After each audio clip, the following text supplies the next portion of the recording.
ہم وہی کہیں گے جو ہمارا دین ہم کو بتاتا ہے.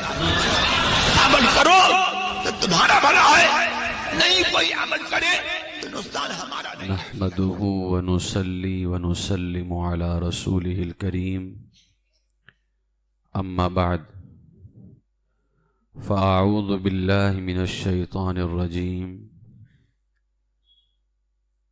بسم الله الرحمن الرحيم انما يريد الله ليذهب عنكم الرجس اهل البيت ويطهركم تطهيرا. صدق الله العظيم وبلغنا رسوله النبي الكريم ونحن على ذلك لمن الشاهدين والشاكرين والحمد لله رب العالمين. السلام علیکم ورحمۃ اللہ وبرکاتہ. بارگاہ رسول صلی اللہ علیہ وسلم میں بلند آواز سے درود پاک کا نذرانہ پیش کر لیں.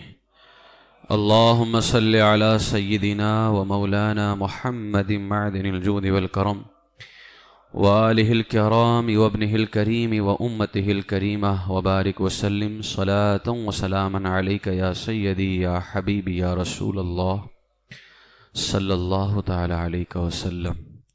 نبی اور آل نبی کی بارگاہ میں حصول برکت کے لیے ایک مرتبہ اور پڑھ لیں صلی اللہ علی النبی الامی وآلہ صلی اللہ علیہ وسلم صلاة و سلاما علیک یا رسول اللہ صلی اللہ تعالی علیہ وسلم. سیدی اعلیٰ حضرت علیہ الرحمہ کے چھوٹے بھائی شہنشاہ سخن استاذ زمن علامہ حسن رضا خان علیہ الرحمہ بارگاہ اہل بیت اطہار رضی اللہ عنہم میں اپنی غلامی کا نذرانہ کچھ اس انداز میں پیش کرتے ہیں. باغ جنت کے ہیں بہر مدح خانے اہل بیت، باغ جنت کے ہیں بہر مدح خانے اہل بیت، تم کو مژدہ نار کا اے دشمنان اہل بیت. کس زباں سے ہو بیان عز و شان اہل بیت، کس زباں سے ہو بیان عز و شان اہل بیت، مدح گوئے مصطفیٰ ہے مدح خان اہل بیت. ان کی پاکی کا خدائے پاک کرتا ہے بیاں، آیہ تطہیر سے ظاہر ہے شان اہل بیت. ان کے گھر میں بے اجازت جبرائیل آتے نہیں، قدر والے جانتے ہیں قدر و شان اہل بیت. اس کے بعد فرماتے ہیں امام اہل سنت، کس شقی کی ہے حکومت، ہائے کیا اندھیر ہے، دن دہاڑے لٹ رہا ہے کاروان اہل بیت. فاطمہ کے لاڈلے کا آخری دیدار ہے، حشر کا ہنگامہ برپا ہے میان اہل بیت. گھر لٹانا جان دینا کوئی تجھ سے سیکھ جائے، جان عالم ہو فدا اے خاندان اہل بیت. اہل بیت پاک سے گستاخیاں بے باکیاں، لعنت اللہ علیکم اے دشمنان اہل بیت. بے ادب گستاخ فرقے کو سنا دے اے حسن، یوں کہا کرتے ہیں سنی داستان اہل بیت. آج عنوان ہے اہل بیت میں کون کون شامل ہیں. قرآن مقدس کی جس آیت کریمہ کی تلاوت کی ہے 22ویں پارے کی آیت ہے سورہ احزاب آیت نمبر 33. پوری آیت نہیں ہے بلکہ اس کا ایک حصہ ہے. انما یرید اللہ لیذہب عنکم الرجس اہل البیت ویطہرکم تطہیرا. اللہ تو یہی چاہتا ہے اے نبی کے گھر والوں کہ تم سے ہر ناپاکی دور فرما دے اور تمہیں پاک کر کے خوب ستھرا کر دے. اس آیت کریمہ کے اندر اہل بیت کی عظمت و شان کو بیان کیا گیا ہے.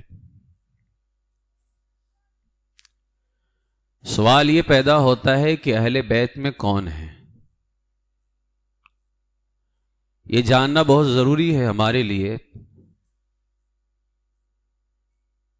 اگر ہم عوام سے پوچھ لیں کہ آپ اہل بیت کرتے ہیں، اور یقیناً کرنا چاہیے، اس لیے کہ اہل بیت ہمارے ایمان کی جان ہے، ان سے محبت ہمارے اوپر واجب ہے. لیکن ہیں کون اہل بیت؟ تو ہمارے نوجوان بچے بہت زیادہ نام لے لیں گے تو 4 لوگوں کا نام لے لیں گے: مولا علی، فاطمۃ الزہرا، امام حسن، امام حسین رضی اللہ عنہم. بس یہ ہمارے لیے جاننا ضروری ہے کہ اہل بیت اطہار میں کون کون سی شخصیات شامل ہیں. آج میں یہی گفتگو کروں گا. ہے تھوڑی علمی گفتگو بھی، لیکن پروگرام کا اصل مطلب ہی یہی ہے کہ کچھ سیکھو سکھاؤ. محض نعرے بازی اور پورے پروگرام کے اندر چیخ چلانا، اس کے علاوہ اگر پروگرام یہی ہے تو ایسے پروگرام کا کوئی فائدہ نہیں ہے. اہل بیت سے محبت کرنا ہمارے ایمان کا حصہ ہے. اب ہمیں یہ جاننا ضروری ہے کہ اہل بیت میں کون کون سی شخصیتیں، کون کون سی ذاتیں شامل ہیں. سب سے پہلے ہم گفتگو کرتے ہیں لفظ اہل بیت پہ. اہل بیت یہ 2 لفظوں سے بنا ہے. ایک ہے اہل، دوسرا ہے بیت. اب اس کو کہتے ہیں اہل اور دوسرا ہے بیت. اہل کے معنی ہوتے ہیں والے، اور اسی کے ہم معنی ایک لفظ اور آتا ہے آل. آل اور اہل دونوں کا معنی کیا ہے؟ والے. ایک ہی معنی ہے. قرآن پاک میں ان لوگوں کا ذکر کیا گیا جن کو توریت، زبور، انجیل دی گئی تھی، تو ان کو کہا گیا اہل الکتاب، یعنی اہل کتاب، کتاب والے. اور فرعون کا ذکر آیا. فرعون کے جو جادوگر تھے اور اس کے گھر والے جو کافر تھے، ان کا ذکر آیا آل فرعون، فرعون والے. تو اہل الکتاب اور آل فرعون، ان دونوں میں دیکھیں اہل کا معنی بھی والے ہے اور آل کا معنی بھی کیا ہے؟ والے ہیں. اب کوئی اہل بیت مصطفیٰ بولے تو مصطفیٰ کے گھر والے ہیں، آل رسول بولے تو بھی مصطفیٰ کے گھر والے ہیں. تو آل اور اہل دونوں کا معنی کیا ہے؟ اس کو پیچھے کرو.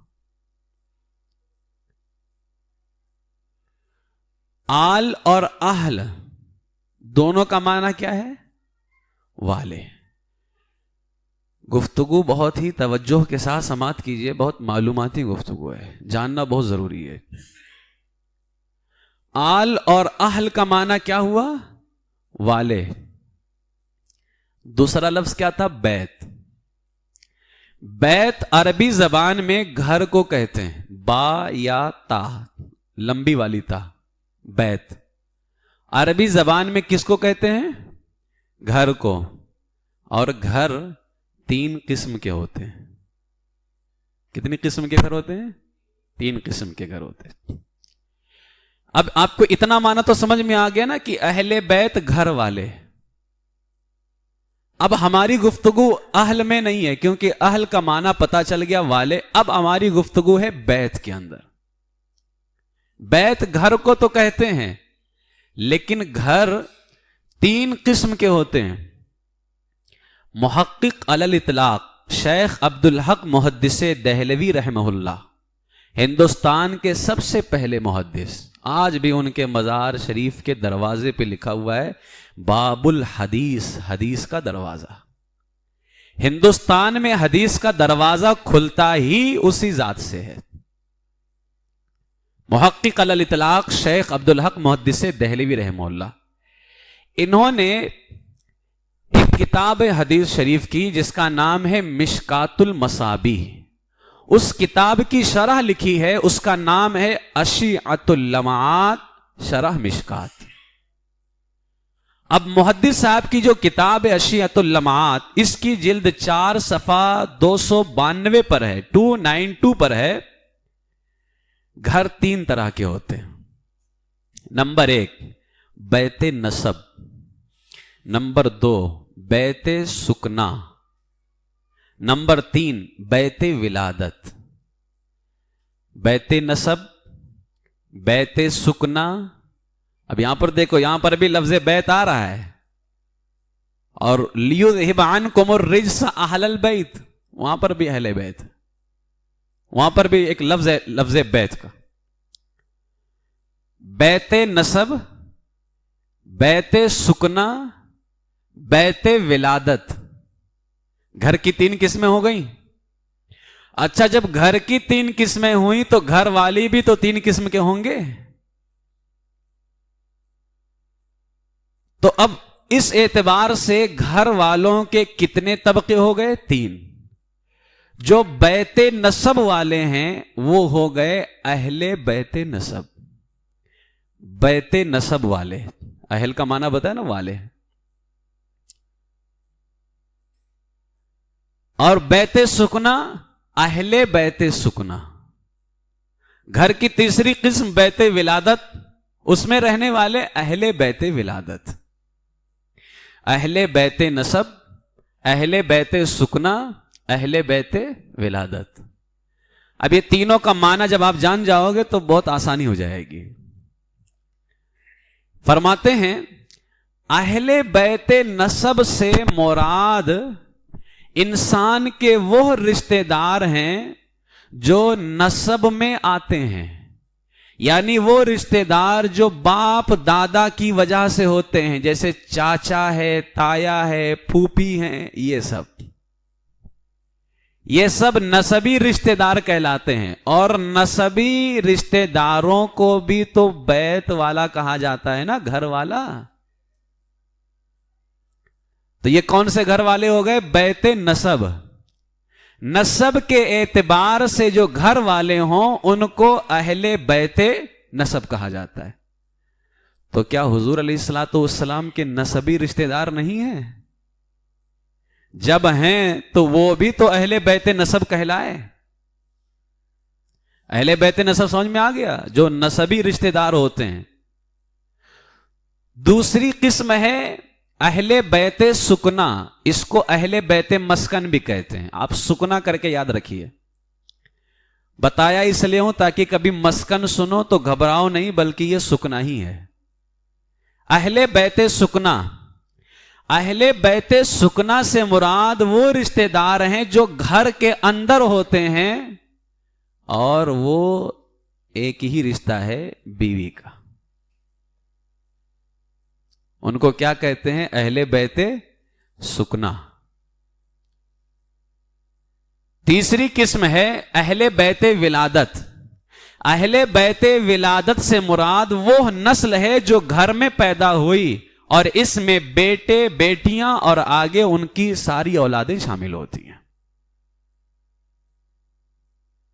تو گھر کی 3 قسمیں: بیت نسب، نسبی اعتبار سے جو گھر میں ہیں، بھائی حضور کا رشتہ ان سے بھی تو ہے۔ بیت سکنا، گھر میں رہنے والے بیوی، ان سے بھی تو حضور کا رشتہ ہے۔ بیت ولادت، وہ نسلیں جو پیدا ہوئی ہیں، ان سے بھی رشتہ ہے۔ تو گھر کی 3 قسمیں: بیت نسب، بیت سکنا، بیت ولادت۔ جب گھر کی 3 قسمیں ہوئیں تو گھر میں رہنے والے بھی 3 طرح کے ہوئے۔ نسب والے اہل بیت نسب، گھر میں رہنے والے اہل بیت سکنا، اولاد اہل بیت ولادت. بات سمجھ میں آئی آپ لوگوں کے؟ اب یہاں پر جب مطلق اہل بیت کا لفظ بولا جائے تو اس سے مراد اہل بیت کے تینوں طبقات ہوتے ہیں، یعنی اہل بیت نسب، اہل بیت سکنا، اہل بیت ولادت. حضور کے گھر والے کون سے؟ حضور کے چاچا بھی ہیں، حضور کے تایا بھی ہیں، حضور کی پھوپھی بھی ہیں، اہل بیت نسب.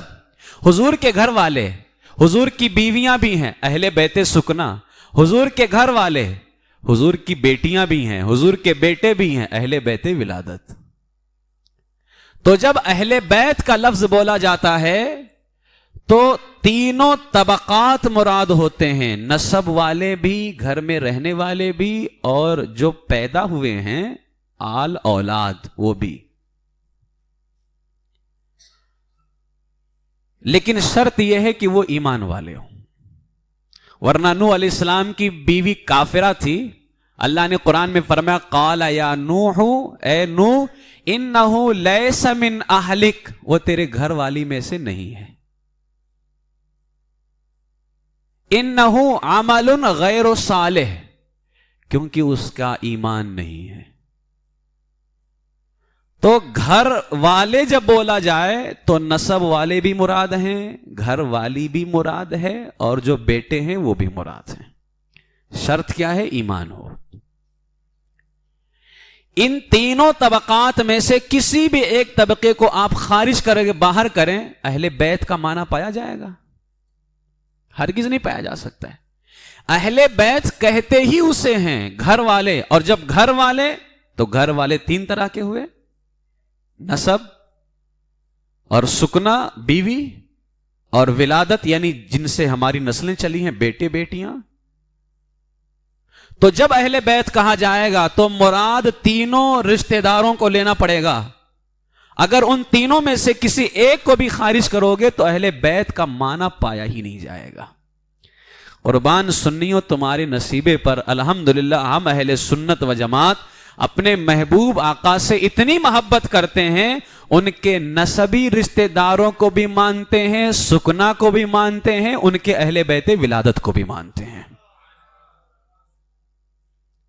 اور نافرمان شیعوں پر لعنت ہو.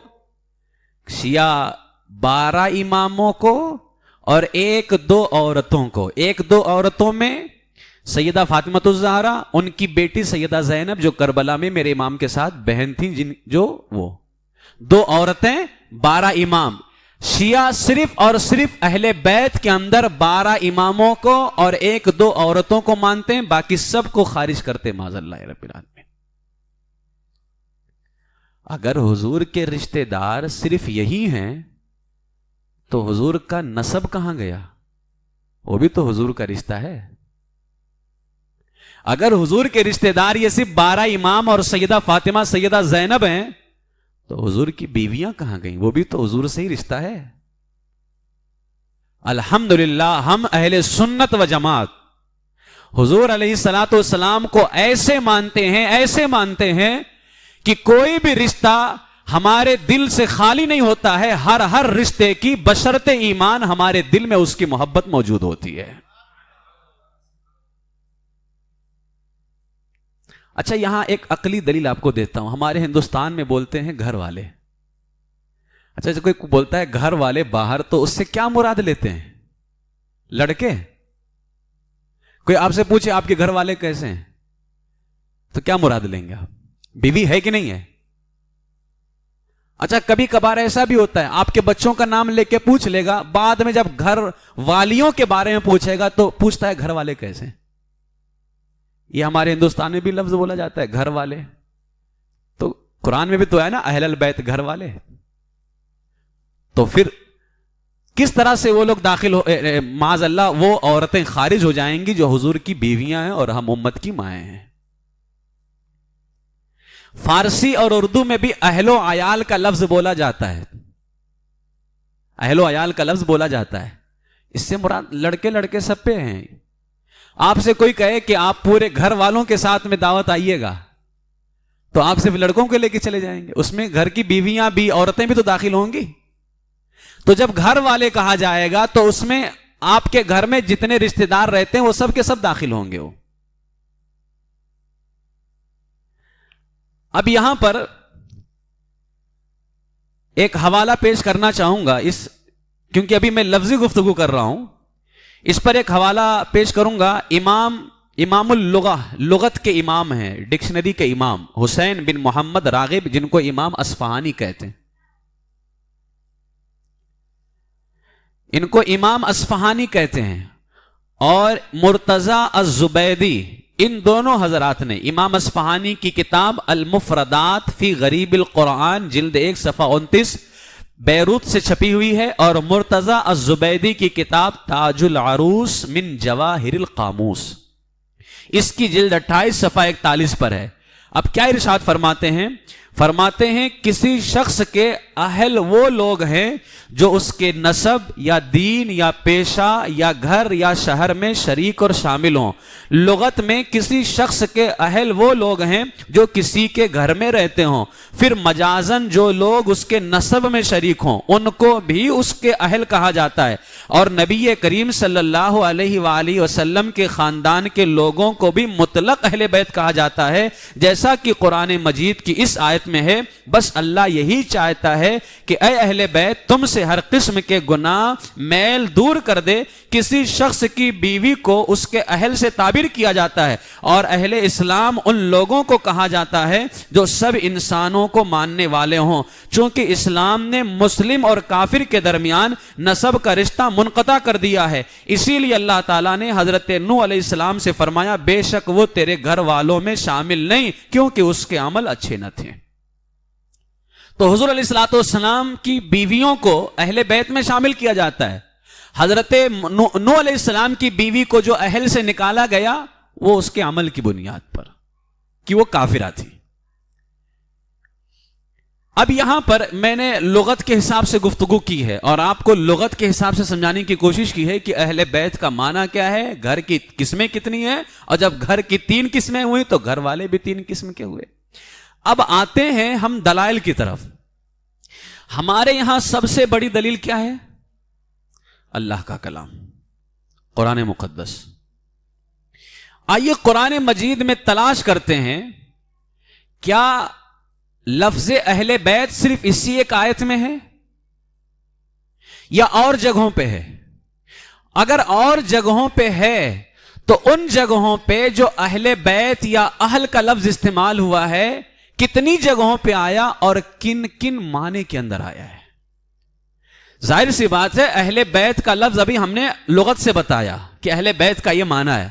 اب ہم خود قرآن سے پوچھتے ہیں کہ قرآن اہل بیت کا کیا معنی بیان کرتا ہے. ہمیں اہل بیت کو سمجھنے کے لیے اس انداز سے ہمیں سمجھنا ہوگا. اب ظاہر سی بات ہے سنی اور شیعہ مر کر کے قرآن تو مان ہی لے گا، اس میں تو کوئی اختلاف نہیں. اس کے علاوہ جب بات آئے گی کتابوں کی، احادیث کے اندر، تو بھائی ہمارے یہاں بخاری مسلم دیگر کتابیں ہیں، ان کے یہاں الفروع من الکافی ہے، الاصول من الکافی ہے، الاستبصار ہے، یہ ساری کتابیں. اب وہ ہماری کتابوں کو نہیں مانیں گے، ہم ان کی کتابوں کو نہیں مانیں گے. انشاءاللہ تعالی میں ان کی کتاب سے دلیل دوں گا. ٹھیک ہے، اہل بیت بیوی کو کہتے ہیں، میں ان کی کتاب سے بھی دلیل دوں گا، کیونکہ وہ تو اپنی کتاب تو مانیں گے نا. میں اپنی کتاب سے دوں گا وہ الگ ہے، ان کی کتاب سے بھی دوں گا انشاءاللہ تعالی. آئیں سب سے پہلے قرآن مقدس کی طرف. اہل بیت قرآن میں کہاں کہاں آیا ہے اور پھر وہاں اس کا معنی کیا ہے؟ سب سے پہلی آیت کریمہ سورہ ہود پارہ نمبر 11 آیت نمبر 70 سے لے کر کے 73 تک. اس میں ایک واقعے کا ذکر ہے. حضرت ابراہیم علیہ السلام کی بیوی حضرت سارہ رضی اللہ عنہا. میں پوری آیت نہیں پڑھوں گا، بس وہی آیت میں پڑھوں گا جہاں لفظ اہل بیت لکھا ہوگا. فرشتے ابراہیم سے بولے آپ خوف نہ کیجئے، ہم تو قوم لوط کی طرف بھیجے گئے ہیں. اور ابراہیم کی بیوی سارہ وہاں کھڑی ہوئی تھی جب یہ گفتگو فرشتے اور ابراہیم کے درمیان ہو رہی تھی تو حضرت ابراہیم کی بیوی سارا وہاں کھڑی ہوئی تھی. وہ ہنس دی. تو ہم نے ان کو، اللہ فرماتا ہے ہم نے ان کو یعنی سارا کو فرشتوں کے ذریعے سے اسحاق اور اسحاق کے بعد یعقوب کے پیدا ہونے کی خوشخبری دی. حضرت ابراہیم علیہ السلام کے 2 بیٹے تھے، حضرت اسماعیل علیہ السلام جن سے ہمارے آقا علیہ السلام کی نسل ہے، اور دوسرے بیٹے تھے حضرت سارہ سے. حضرت اسماعیل حضرت ہاجرہ سے تھے، حضرت اسحاق علیہ السلام جو تھے وہ حضرت سارہ سے تھے. پھر حضرت اسحاق کے بیٹے حضرت یعقوب، پھر ان کے بیٹے یوسف علیہ السلام، یہ پوری نسل آگے آئی ہے. تو اللہ تعالیٰ فرماتا ہے میں نے سارہ کو فرشتوں کے ذریعے اسحاق اور اسحاق کے بعد یعقوب یعنی ابراہیم کے پوتے کی خبر دی. تو وہ کہنے لگیں یا ویلتا الد وانا عجوز وہذا بالی شیخا ان ھذا لشیء عجیب. ہائے میری کمبختی، کیا میرے اولاد ہوگی اور میں تو بوڑھیا ہوں، اور یہ جو میرے شوہر ہیں یہ بھی بوڑھے ہیں. حضرت اسماعیل علیہ السلام جب پیدا ہوئے اس وقت 90 پار ہے حضرت ابراہیم کی عمر، اور حضرت اسماعیل کے بعد حضرت اسحاق پیدا ہوئے ہیں. تو حضرت سارہ نے کہا ہائے میری کمبختی، کیا میرے اولاد ہوگی، میں تو بوڑھیا ہوں اور یہ میرے شوہر یہ بھی بوڑھے ہو چکے ہیں. ان ھذا لشیء عجیب، کیا عجیب بات ہے. قالو، فرشتے نے خبر دی تھی نا اللہ کی جانب سے. قالو، فرشتوں نے کہا اتعجبین من امر اللہ ورحمۃ اللہ وبرکاتہ علیکم اہل البیت انہ حمید مجید. اب یہاں پر بھی اہل البیت ہے. فرمایا فرشتے بولے کیا تم کو خدا کی قدرت سے عجب معلوم ہوتا ہے اے اہل بیت نبی. فرشتے بیٹے کی بشارت کس کو دے رہے تھے؟ حضرت سارہ کو. سارہ مرد ہیں یا عورت ہیں؟ اور کون ہے؟ ابراہیم کی بیوی ہیں. گویا یہاں ابراہیم علیہ السلام کی بیوی کو قرآن میں اللہ نے کیا فرمایا؟ اہل البیت انہ حمید مجید. تم پر خدا کی رحمت، اس کی برکت ہے. من امر اللہ رحمت اللہ وبرکاتہ علیکم اہل البیت انہ حمید مجید. تم پر خدا کی رحمت اور اس کی برکتیں نازل ہو، بے شک خدا بڑا سزاوار حمد بڑا ہے. اچھا اب یہاں پر دیکھیں اس آیت کریمہ کے اندر جب فرشتوں نے ابراہیم کی بیوی حضرت سارہ کو بیٹا اور پوتا ہونے کی خوشخبری دی کہ اللہ تم کو بیٹا دے گا، پھر اس کے یہاں بھی بیٹا ہوگا، یعنی حضرت اسحاق تمہارے بیٹے، پھر تمہارے پوتے حضرت یعقوب علیہ السلام. تو انہوں نے تعجب کیا کہ میں بڑھیا ہو گئی اور یہ میرے شوہر بوڑھے ہو چکے ہیں. تو فرشتے نے کیا کہا؟ اے اہل بیت نبی. اچھا مجھے یہاں میں زیادہ گفتگو نہ کرتے، اب اگر شیعہ یہاں پر ہٹ دھرمی کرے اور بالکل شیعوں کا حال ویسے ہی ہے، اب کیا ان کو میں بتاؤں، یہاں پہ ہٹ دھرمی کرتے ہوئے شیعہ یہ کہے کہ یہاں سارا مراد نہیں ہے، حضرت ابراہیم مراد ہیں، تو یہ تو بالکل پاگلوں والی بات ہے. بھائی یہاں 3 ہی لوگ تھے، فرشتہ، حضرت سارہ، حضرت ابراہیم، چوتھا کوئی نہیں تھا. فرشتہ تو مراد ہو نہیں سکتا اہل البیت میں. حضرت ابراہیم خود کے اپنے آپ کے گھر کے اندر کیسے شامل ہو سکتے ہیں؟ خود کے اپنے آپ کے گھر میں وہ کیسے شامل ہو سکتے ہیں؟ اور فرشتہ جس کو بیٹے کی بشارت دے رہا ہے، بیٹا جس کو ہوگا، وہ حضرت ابراہیم علیہ السلام ہے یا حضرت سارہ ہیں؟ حضرت سارہ رضی اللہ عنہ کو بیٹی کی ولادت ہوگی نا، بیٹا وہاں پیدا ہوگا. تو فرشتے نے کس کو خبر دی، بشارت دی؟ حضرت سارہ کو. اور کیا کہہ کر کے؟ یا اہل البیت، اے نبی کی بیوی. تو یہاں اہل البیت قرآن میں استعمال ہوا ہے کس کے لیے؟ نبی کی بیوی کے لیے. یہ ایک مقام ہو گیا. دوسری آیت سورہ طٰہٰ پارہ نمبر 16 آیت نمبر 10. حضرت موسیٰ علیہ السلام نے اپنی بیوی سے کہا اذ رأى نارا فقال لأہلہ، جب اس نے ایک آگ دیکھی، یعنی موسیٰ نے آگ دیکھی، فقال لأہلہ، تو اپنی بیوی سے کہا. یہاں اہل کس کو کہا جا رہا ہے؟ بیوی کو کہا جا رہا ہے. 2 آیتیں ہو گئی. تیسری آیت ہے سورۃ القصص کی، پارہ نمبر 20 آیت نمبر 12-13. حضرت موسیٰ علیہ السلام کی ماں کو بھی اہل کہا، اہل بیت.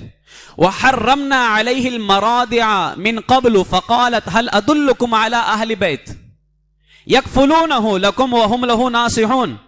آپ کو وہ واقعہ میں یاد دلا دیتا ہوں. جب حضرت موسیٰ علیہ السلام فرعون کے یہاں پہنچے، حضرت موسیٰ علیہ السلام کسی کا دودھ نہیں پیتے تھے، تو فرعون نے اعلان کروایا کہ کوئی ایسی عورت جو اس کو دودھ پلائے تو انعام دوں گی.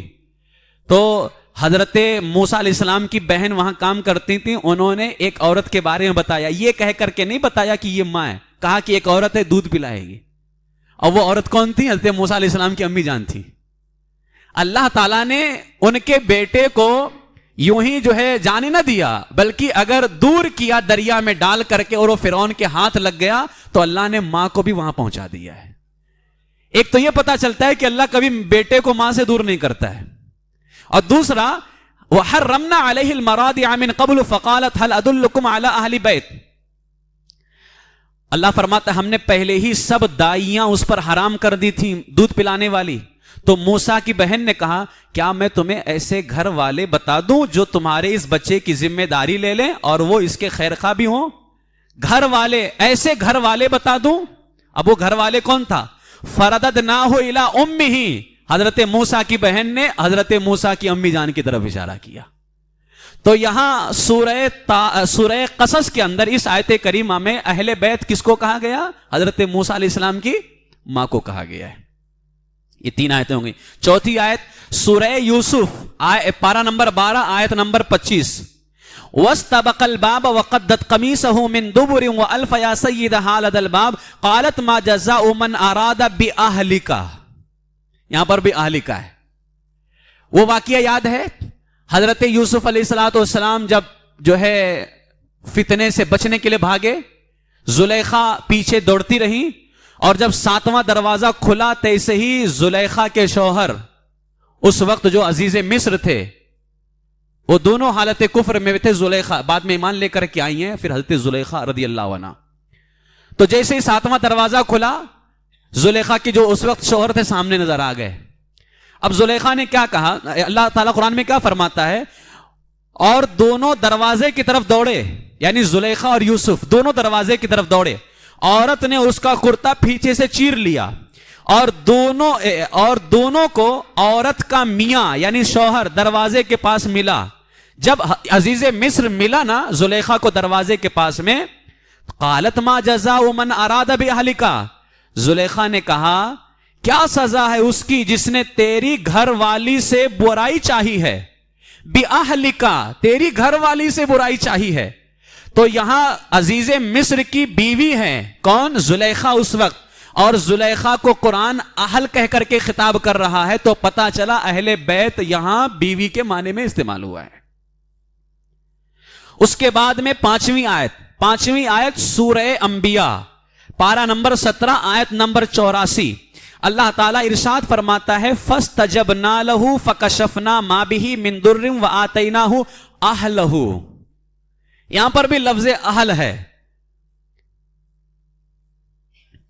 اور اس میں کس کا ذکر ہے؟ اس میں حضرت ایوب علیہ السلام کا ذکر ہے. آپ نے واقعہ بارہا سنا ہے کہ ایک امتحان اللہ کی جانب سے حضرت ایوب علیہ السلام کے اوپر آئی، اور پھر اللہ تبارک و تعالیٰ نے دوبارہ ان کی بیویاں، ان کے بیٹے ان کو لوٹا دیے. سنا نا یہ واقعہ؟ اب اللہ فرماتا ہے تو ہم نے اس کی دعا سن لی، تو جو اس پر تکلیف تھی وہ ہم نے دور کر دی، اور اپنی طرف سے رحمت فرما کر اور عبادت گزاروں کو نصیحت کی خاطر ایوب کو آتیناہ اہلہ ومثلہم معہم رحمتا من عندنا وذکرى للعابدین. ہم نے ایوب کو اس کے گھر والے اور ان کے ساتھ اتنے ہی اور عطا کر دیے. تو اللہ نے بیوی اور بیٹا عطا کیا، اور قرآن میں کیا کہا؟ اہل بیت. تو اہل بیت بیوی اور بیٹے کے لیے بھی استعمال ہوتا ہے. 5 آیتیں ہو گئے. چھٹی آیت سورہ نمل پارہ نمبر 20 آیت نمبر 7. حضرت موسیٰ علیہ السلام نے جو اپنی بیوی سے کہا تھا، یہاں پر دوسرے مقام پر بھی وہی ذکر ہے. اذ قال موسیٰ لأہلہ، موسیٰ نے اپنی بیوی سے کہا. یہاں پر بھی اہل کا معنی کس کے لیے استعمال ہوا ہے؟ بیوی کے لیے استعمال ہوا ہے. اس کے بعد میں آئے